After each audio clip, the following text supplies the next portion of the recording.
광운대학교 2015학년도 수시 대비 논술 모의고사 문제 보겠습니다. 이때 모의고사에서 광운대는 국민참여재판 그리고 계층 갈등을 주제로 해서 750자 2개 문항을 출제를 했습니다. 참여재판을 주제로 한 문제 1번에서는 제시문을 적용해서 설명하는 독해 적용의 문제를, 그리고 계층 갈등을 묻는 문제 2번에서는 도표를 활용해서 제시문을 적용 설명한 뒤 이를 비판하는 그러한 문제를 출제를 했습니다.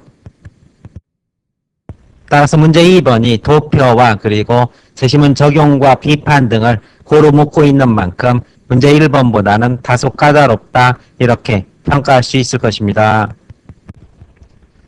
각 문항별로 서술 방향 확인하겠습니다. 문제 1번에서는 국민참여재판제도의 의의를 설명하고, 그럼에도 불구하고 이들의 재판 결과가 최종적으로 결정되지는 않도록 운영하고 있는데 그 의미를 나와 다를 토대로 설명하라, 즉 국민참여재판제도의 한계를 서술하라, 이런 문제가 될 것입니다. 따라서 의의를 설명한 뒤 제시문을 활용해서 한계를 지적하라, 이런 문제를 출제했다고 볼 수 있을 것이고, 따라서 국민참여재판은 소수 특권층의 견제, 즉 국민의 다수의 참여를 통해서 특권층만의 재판을 견제함으로써 판결의 정당성을 확대할 수 있다, 이런 키워드를 토대로 의의를 짚어주신 뒤 나를 토대로 사법권의 독립이라는 대원칙만은 훼손될 수 없기 때문에 배심원의 평결도 이것을 전적으로 자유할 수는 없는 그런 제도를 운영하고 있다. 그리고 다를 토대로 해서는 철인정치를 통한 사회적 효율성의 확대라는 시사점에서부터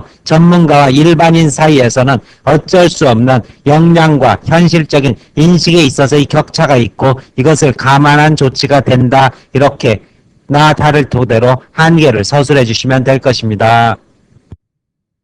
문제 2번에서는 역시 도표를 출제를 했습니다. 가히 그림에 나타난 저소득층과 고소득층의 주관적 생각의 차이를 제시문 나를 활용해서 설명하라, 이 부분 반드시 적용 설명을 해주셔야 될 것이고, 그리고 다에서 주장하는 이상적 공동체의 실현 방안의 문제점에 대해서 나의 갈등론적 입장을 반영해서 비판하라는 독해 적용 비판의 문제를 출제를 하고 있습니다. 따라서 가히 그림에서는 고소득층이 타고난 능력과 개인적 노력을 중시한다면 저소득층은 배경, 편법, 운 등 사회적 요소를 중시한다는 사실 짚어주셔야 될 것이고, 제시문 나에서 고소득층은 기능론과 그리고 저소득층은 갈등론과 맞닿아 있음을 역시 지적하셔야 될 것입니다. 따라서 고소득층은 자질과 능력에 따른 계층 차이에 주목하고 있고, 경제적 불평등은 더 많은 분배를 얻기 위해 노력하는 동기를 부여하는 요소로 순기능의 측면에서 분석을 한다면, 저소득층은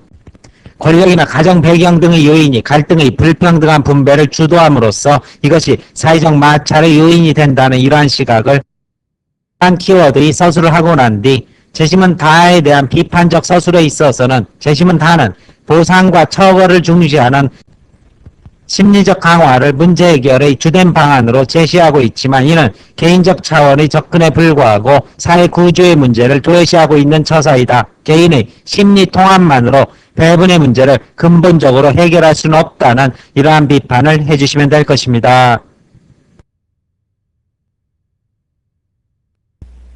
각 문항별로 답안 확인하겠습니다. 문제 1번입니다. 국민참여재판제도는 영향력 있는 지식인, 특권층 또는 소수 지배자에게 유리한 판결을 방지하고 법원 판결의 정당성을 높이는 효과를 기대할 수 있다. 그리고 현행 국민참여재판제도에서는 법관이 배심원의 평가를 참고만 할 뿐 결과에 따라 재판의 결과가 결정되지는 않는다. 이와 같이 배심원의 판결을 유죄의 여부와 형량 결정의 최종 단계로 두지 않도록 한 이유를 제시문 나와 다에서 찾아보면 두 가지로 정리할 수 있다. 첫째, 제시문 나를 보면 사법권의 독립은 포기할 수 없는 가치이며 이는 법관이 다른 누구의 간섭도 없이 오로지 자신의 양심과 냉철한 법리 판단에 따라 판결을 내릴 수 있을 때 실현된다. 만약 배심원 판결이 법관의 판결을 구속한다면 이는 사법권 독립을 침해하게 된다. 따라서 사법권 독립에 대한 침해의 소지를 막기 위해서라도 법관이 배심원의 판결과 다른 판단을 내릴 수 있도록 허용해야 한다. 둘째, 제시문 다에서 설명하고 있는 플라톤의 철인 정치론에 따르면 사람의 능력은 동일하지 않고 이 때문에 특정한 일을 전담할 전문인을 두는 것이 사회 전체의 이익을 증가시킬 수 있다. 이를 사법의 영역에 적용시키면 모든 사람들이 법률의 해석과 적용이라는 전문적 소양을 지니고 있는 것이 아니며 이러한 능력을 지닌 전문인을 두는 것이 사회 전체의 정의를 실현하는 데 도움이 된다고 볼 수 있다. 따라서 이러한 능력을 갖추지 못한 일반인의 판단이 전문가들인 법관의 판단을 구속하는 것은 타당성이 결여된다. 이렇게 1번에 대한 답안을 제시하고 있고, 문제 2번의 답안입니다. 재심은 가에서 고소득층은 타고난 능력과 개인적 노력을, 저소득층은 배경, 편법, 운을 자신의 현재 경제 상태에 가장 영향을 미치는 요인으로 인식하고 있음을 보여준다. 이 조사에서 나타난 고소득층과 저소득층의 주된 사고방식을 재심은 나에서 찾으면 각각 기능론과 갈등론에 해당한다고 할 수 있다. 재심은 나에 따르면 기능론은 적절한 자질과 능력에 따라 계층 간 차이가 발생하고 그에 따른 경제적 불평등도 불가피하다고 보며 이것이 보다 많은 분배를 얻기 위해 노력하려는 동기를 부여하고 개인적인 자질과 능력을 발전시킨다고 주장하므로 고소득층의 입장에 가깝다고 볼 수 있다.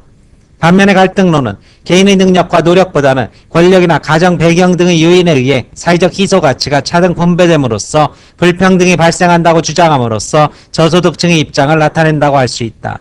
불평등의 문제를 줄이기 위한 방안으로 재심은 다는 적절한 보상과 처벌로 개인의 바람직한 행동을 유발할 수 있는 강화의 방법을 통해 부정적 감정이나 불평등과 같은 사회적 문제가 없는 공동체를 만들 수 있다는 개인적 수준의 해결 방안을 제시한다. 하지만 나의 갈등론적 관점에서 보면 사회 갈등은 권력이나 가정 배경과 같은 요인에 의한 사회적 희소 가치, 불평등한 배분으로 인해 발생하는 문제인 만큼 단순히 심리적 강화 기제를 통해 갈등의 소지가 완전히 해소될 것을 기대하기는 어렵다.